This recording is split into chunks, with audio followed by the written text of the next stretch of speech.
আসসালামু আলাইকুম, welcome to my channel Mukti's lifestyle থেকে আমি মুক্তি। আশা করি দেশে এবং দেশের বাহিরে যে যেখান থেকে আমার আজকের ভিডিওটি দেখতেছেন সবাই আল্লাহর রহমতে বেশ ভালোই আছে।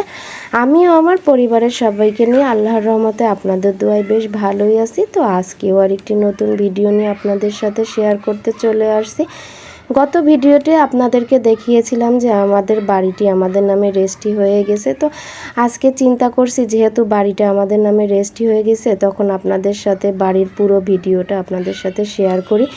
এর আগে আমি বাড়িটা কেনার আগে আপনাদের সাথে বাড়িটি ভিডিও করে কিছুটা আপনাদের সাথে শেয়ার করছিলাম, কিন্তু বাড়িতে ওঠার পরে আমি বাড়িটা কিভাবে সাজিয়েছি, আমার মালামালগুলো কিভাবে সেট করেছি, এইগুলো দেখানোর জন্য আপনাদের সাথে পুরো বাড়িটা ঘুরিয়ে ফিরিয়ে দেখাবো। এই কারণে আজকে শুধু বাড়ির ভিডিওটাই আপনাদের সাথে শেয়ার করতেছি। তো আমার বাড়ির ভিডিওটা দেখে আপনাদের কেউ যদি কোনো সাজেস্ট করার ইচ্ছা থাকে, মানে আমার কোন জিনিসটা কোথায় সেট করলে ভালো লাগবে এইটা যদি সাজেস্ট করার ইচ্ছা থাকে, তাহলে সবাই আমাকে কমেন্ট করে জানাবেন যে এই জিনিসটা এইখানে দিলে ভালো লাগবে, তাহলে আমি সেইভাবে আমার জিনিসগুলো সেট করার চেষ্টা করব।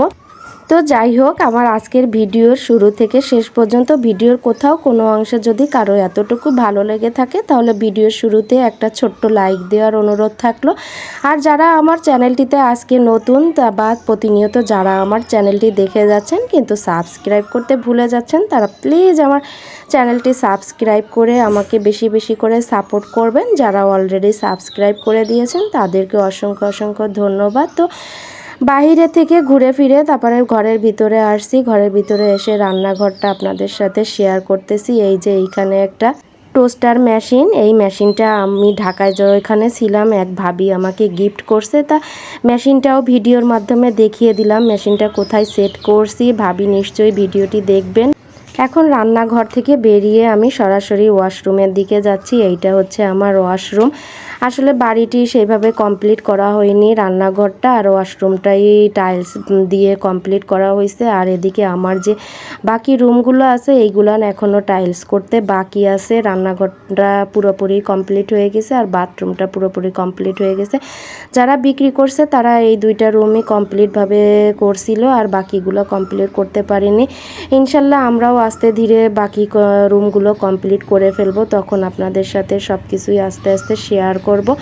তো ওয়াশরুম থেকে বের হয়ে আমি এখন বড় রুমের দিকে আসছি। এই রুমের ভিতরে আমি সোফা, তারপরে আমার আলমারি, খাট, তারপরে হচ্ছে টিভি, ম্যাক্সিমাম জিনিসগুলো নিয়ে এই রুমটার ভিতরে শেয়ার করছি। আসলে যে বাড়িটা বিক্রি করছে সে হচ্ছে এই বাড়িরই মেয়ে ছিল। তো সে হচ্ছে একটা রুম কমপ্লিট করছিল আর বাকি একটা রুম হচ্ছে তার বাবার রুমের সঙ্গে অ্যাডজাস্ট ছিল দেখে ওই রুমে থাকতো। কিন্তু আমরা যখন কিনছি তখন হচ্ছে আমরা এই একটা রুম সহকারে ডাইনিং রুম সহকারে এই বাড়িটা কিনছি, আর একটা রুম হচ্ছে তাদেরই থাকছে, আমাদের আর হয়নি। এই কারণে হচ্ছে আমাদের একটা রুমের ভিতরেই বেশিরভাগ মালামাল সেট করা লাগছে। তো কাকিদের সাথে যে রুমটা সেট করা সেই রুমটাও একটু দেখিয়ে দিয়েছে। এখন সরাসরি বাহিরে চলে আসছি। আমার ঈদের আগে একটা ভিডিওতে দেখিয়েছিলাম যে আমার বাহিরে একটা রান্নাঘর আছে, এই রান্নাঘরটাও আপনাদের সাথে শেয়ার করলাম। আমার বাড়ির উঠানের সামনে এই যে একটা লিচু গাছে লিচু হয়েছে, সেই লিচুগুলো আপনাদের সাথে শেয়ার করতেছি। আসলে আমার বাড়িটা একবারে রোডের সাইডে, তো বিভিন্ন আওয়াজ আসে। তারপরে এখানে একটা সরকারি ডিপ টিউবওয়েল আছে, এই টিউবওয়েলেরও আওয়াজ আসে। তো ভয়েস দিতে গেলে এইসব বিভিন্ন আওয়াজ আসে, এই কারণে আপনাদের কাছ থেকে দুঃখ প্রকাশ করে নিচ্ছি। আর আমার এই সমস্যাগুলো আপনারা ক্ষমা সুন্দর দৃষ্টিতে দেখবেন।